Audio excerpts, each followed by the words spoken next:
So hello mga kababayan, magandang umaga sa inyo lahat. Kumusta na kayo dyan? So ngayong araw dito sa amin mga kababayan, sobrang lakas po yung hangin. May bagyo dito sa atin. Bagyong ulan. Ulan-uwan. So makita natin mga kababayan makikita natin mga kababayan yung niyog aksyon nagkatumba. Mabuti na lang ay papunta doon ang tumba niya. So, hindi lang delikado dito sa bahay kasi pupunta doon. Dito sa kabila mga kababayan, may mga kahoy din dyan. So, sobrang lakas po ang hangin. Kaya, hindi ako natuloy sa mga lakad ko ngayon mga kababayan. Ang lakad ko sana ngayon, magpunta ako doon sa Bukidnon, doon sa pamilya ni Neri. So, bibisitahin ko sana sila doon. Pero, nabutan ako ng bagyo. Hindi ko na lang pinilit nga umalis. Baka delikado yung daanan. Lalo na doon mga kababayan, marami pang mga punong kahoy doon. Pag malakas ang hangin, so delikado. So, dito muna tayo ngayon mga kababayan. Dito lang ako sa bahay. Delikado yung panahon natin mga kababayan.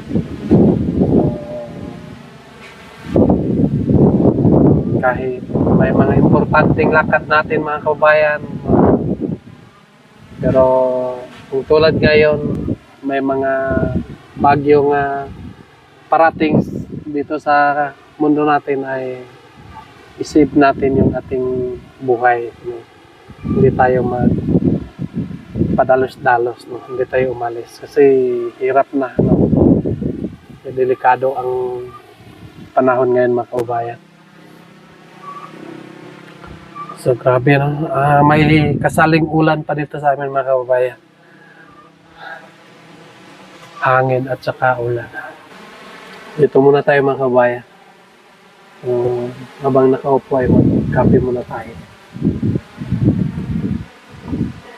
So, siguro sunod na araw na lang ako punta doon sa kanila mga kababayan at magdala tayo ng package doon sa kanila. Meron pang natitirang package. Meron pa doon sa tinitirahan ni nanay mga kababayan. May dalawa doon. At dito may 4. So, dyan sa kabila meron pa yung 3 dyan. 3, 4. So, napag-isipan ko mga kababayan na dito na lang natin ipangbigay yung 4 dyan. Kasi naka-promise ako sa mga kapitbahay natin dito mga kababayan na bigyan ko din sila ng mga package. No? So, alam ko naman din mga kababayan na magagamit din nila. So, abangan na lang yun sa aking YouTube ang paghatag mga kababayan. So, sunod na araw, pag maayos na yung panahon natin, so abangan nyo ang pagpunta namin doon sa magulang ni Neri na kababayan. Kasi matagal na nga hindi namin napuntahan ang kanyang mama. So, may balak kami na ito, dadalhin namin doon sa kanya. So, maraming mga kamag-anak din siya doon para mabigyan din natin sila ng mga package. At saka nag-usap kami kay Sir Paul na gawaan din namin ng YouTube channel si mama ni Neri para din ay makatulong din tayo sa kanila. Sabi ni Sir Paul sa akin na gawaan ng channel YouTube si mama ni Mylene. So, naabot ng isip namin na gawaan na lang din namin ng YouTube channel si mama ni Neri. So, para makatulong din. Sana po ay yung mga suportan niyo mga kababayan. Kailangan namin yung mga suportan. Para din ay kahit paano makatulong din tayo sa kanila.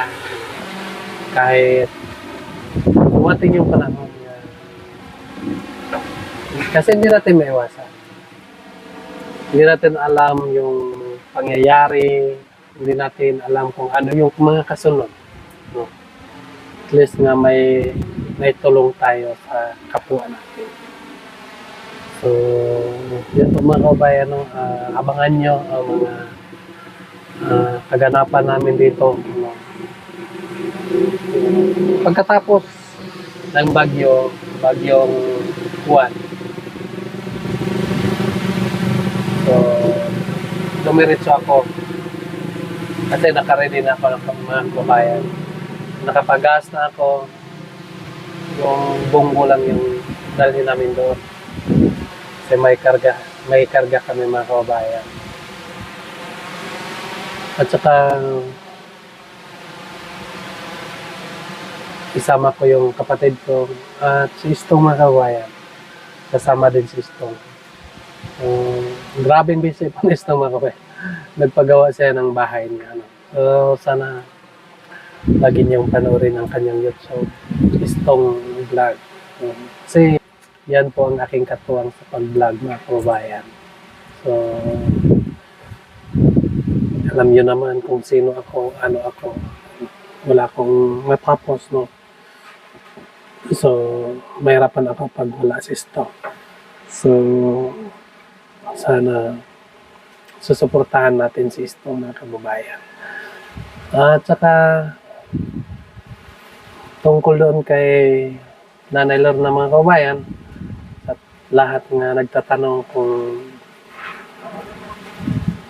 tuloy na bang umalis si Nanay Lorna sa bahay. So, si Nanay Lorna mga kababayan, maghanap pa ng matirahan. Maggawa pa, no? Maggawa pa ng matirahan. So, hindi naman pwede nga umalis siya ng walang matirahan mga kababayan. So, maggawa pa siya ng matirahan. Saka siya umalis. So, ako, tao lang din ako, no? At hindi rin pwede nga papalisin natin na Nanay Lorna na hindi pa tapos yung kanyang tirahan. So, meron tayong mga poste doon, no? Pagamit natin yan kay Nanay Lorna para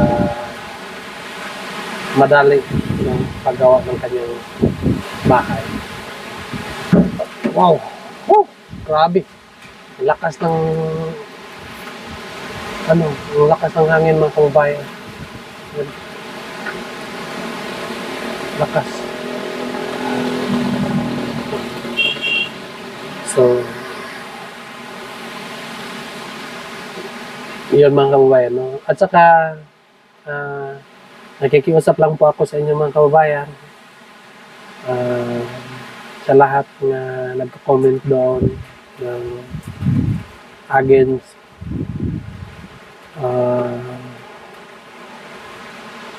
sana po mga kababayan ay tanggapin na natin ang nangyayari. So, dahil wala na tayong magagawa mga kababayan, so tanggapin na lang natin. Baka yan din ay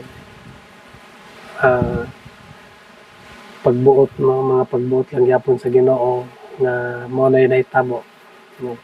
Mga tawag dyan, mga siguro may kagustuhan din ang Panginoon nga ganyan ang mangyayari, no? So tanggapin na lang natin ang nangyayari mga kababayan. Kasi ayaw ko din nga may masaktan na tao, no? Kasi sa akin mga kababayan, mas gugustuhin ko pang ako yung masaktan kaysa mga kababayan. So, ang gusto ko lang, tama na yung isyu tungkol kay nanay. Pahinga na tayo, no? Focus na tayo, no? Si Nanay Lorna, mag-focus ka na rin sa iyong pag-vlog. No? At si Aya, si Onyot, kasi si Aya mga kababayan at magpinsan ng kanya. So, si Onyot naman po ay kapitbahay lang po. So, nakikiusap po ako sa lahat ng ating nanonood, no? Ah, tanggapin na lang natin yung nangyayari. Tanggapin natin yung nangyayari sa atin ngayon about kay nanay, no? Para makapokus na tayo sa sarili natin. Makapokus tayo sa ating vlog. Para sila nanay, focus na rin sila sa pag-vlog, no? Sila si Ma'am Aya, focus na lang din sila sa kanilang pag-vlog. No? Hayaan na lang din natin sila nga mag-vlog na kabaya. Hindi na lang tayo magbitaw ng mga salita, no? Mga comment na makakasakit sa kanila. Dahil tao lang din sila mga kabayan, no?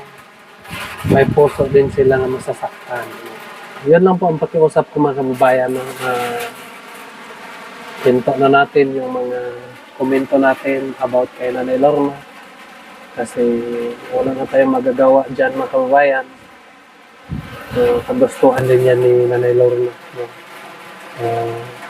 Hayaan na lang natin mga kababayan para makapokus na rin sila sa kanilang pag-vlog. So, kay nanay din, no? So, mag-focus na rin si nanay. So, nakita ko yung upload din nanay, no? So, ang dami na rin siyang mga nanonood sa kanyang vlog. So, maraming salamat po sa nagtitiwala kay Nanay Lorna. So, sana tuloy-tuloy na yung vlog ni nanay. At para din makatulong din tayo sa kanya. So, si Sir Paul po mga kababayan, no, alam natin lahat. Alam ko talaga nga kung hindi dahil kay Sir Paul, wala kami dito. Wala kami ni nanay. No? So, kung dahil kay Sir Paul mga kababayan, nakikita ninyo kami. No? Naging vlogger din ako dahil kay Sir Paul, dahil sa kanyang pagtulong. Siya yung ginamit ng Panginoon para matulungan kami. So, para sa akin lang po mga kababayan, malaking tulong po ang nabigay ni Sir Paul sa akin. So, noong una, hirap ang buhay. So ngayon mga kababayan, masabi ko lang na si Sir Paul talaga ang ginamit ng Panginoon. So, ganun lang po. No? At saka lahat nga natulungan, no? Sana huwag natin sayangin. Tulad sa mama ni Maylin, no? Mama ni lahat nga pinapatayuan ni Sir Paul ng bahay. So sana huwag natin sayangan. No? Huwag natin sayangan ang kinulong sa atin. No? Dahil walang tao nga makagawa ng ganyan. Isa lang po ang nakagawa. Siya lang po ang nakagawa. Napabahayan tayo. Nakita niya nga mahirap ang buhay pero ginawa niya ng paraan. So sana kayo, no, nila mama ni Jabilita, no, pahalagaan niyo ang binigay sa inyo. Nila Maylin. So sana no, so mas mabuti yung tinulong sa inyo, pinapaaral kayo ng mabuti. So yun ay hanggang tumanda kayo ay madala-dala ninyo yan. Sa akin naman noon mga kababayan, sinabihan ako ni Sir Paul na mag-aral. Pero tinanggihan ko siya. May bobo kasi ako mga kababayan. Sinabihan ko siya nga, hindi na lang ako mag-aral siya. Sabi niya sa akin, ito, baka magsisi ka. So, sinabihan ko siya nga, hindi na talaga ako mag-aral. So, kaya ay hanggang ngayon, walang natapos. So, sana po pumayag na lang ako noon na mag-aral, di ba? 2021 mo, 4 nga taon. May alam na sana ako ngayon. Naisip ko lang doon mga kababayan, mahiya ako. Yung nag-aral, dahil matanda na ako, yun lang bang naisip. Pero marami palang nag-aaral mga kababayan na ang tanda pa sa akin. So, payo ko lang po sa mga lahat ng scholar, no? So, mas mabuti yung may natapos. Pero hindi ko naman imamaliit po yung mga tao na katulad kong walang natapos, no? Nagdepende na lang yan sa diskarte, no? Kahit man lang may natapos ka, pag wala kang diskarte sa buhay, wala pa rin, no? Wala pa rin magawa, no? So kahit wala kang natapos, kapag madiskarte ka sa buhay, hindi mahirapan yung pamilya mo, no? So mas mabuti pag may natapos ka, pagkatapos madiskarte ka.